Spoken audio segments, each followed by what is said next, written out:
स्वागत है आपका चोपड़ा साहब। Good morning. बताएं सर, कौन सा शेयर चुना है आपने बजट के लिहाज से? नमस्कार अनिल जी। मैंने आज जो चुना है वो एक डिफेंस क्षेत्र का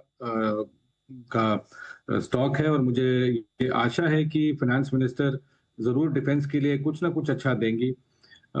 ये स्टॉक का नाम है कोचिन शिपयार्ड। इसमें हाल फिलहाल में हमने एक अच्छा करेक्शन भी देखा, करीब 1480 के भाव पे ये ट्रेड कर रहा है। मगर कुछ एक चीजें मैं हाईलाइट करना चाहता हूं, क्योंकि डिफेंस क्षेत्र के बाहर भी इस कंपनी ने कुछ काम करना शुरू किया। डिफेंस में ये शिप बिल्डिंग करता है तो सब लोग जानते हैं, मगर कल ही इन्होंने अपना कमर्शियल शिप बिल्डिंग पोर्टफोलियो का पहला प्रोडक्ट, पहला शिप दिया है जर्मनी को। तो ये देखने लायक बात है, समझने लायक बात है कि एक भारतीय कंपनी जर्मनी को एक शिप सप्लाई कर रही है, जो कि फर्स्ट वर्ल्ड कंट्री है। तो ये बात बहुत अच्छी बात है कि अगर कोचिन शिपयार्ड जैसी कंपनियां और दूसरी जो हमारी शिप बिल्डिंग कंपनीज हैं, वो यूरोप की बड़ी इकोनॉमीज को, बड़े देशों को जो टेक्नोलॉजी में हमसे बहुत आगे रहे हैं बहुत सालों से, उनको यदि ऑर्डर सप्लाई करना शुरू कर रहे हैं, तो ना केवल डिफेंस क्षेत्र की बात, मगर कमर्शियल शिप बिल्डिंग में भी कोचिन शिपयार्ड बहुत अच्छा कर रहा है।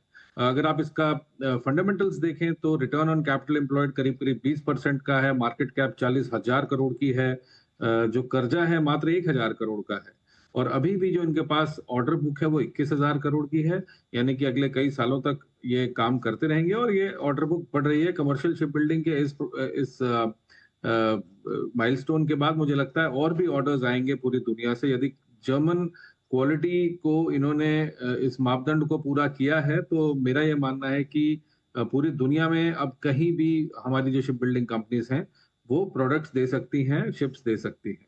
इनका जो टोटल बिजनेस है वो 72% जो है शिप बिल्डिंग से है और 28% जो है वो शिप रिपेयर से है।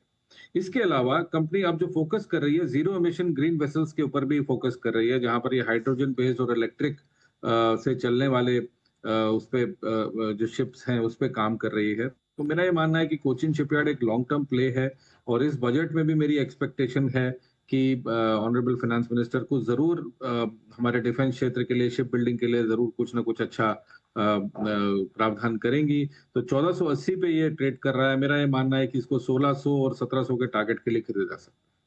1600 और 1700 तक के लक्ष्य के लिए करें निवेश आप कोचिन शिपयार्ड में। ये राय आपके लिए चोपड़ा साहब की तरफ से। चोपड़ा साहब, बहुत बहुत धन्यवाद बजट से जुड़ी है एक बेहतरीन पिक हमारे सामने रखने के लिए। बिल्कुल, एक बिगुल की फरमाइश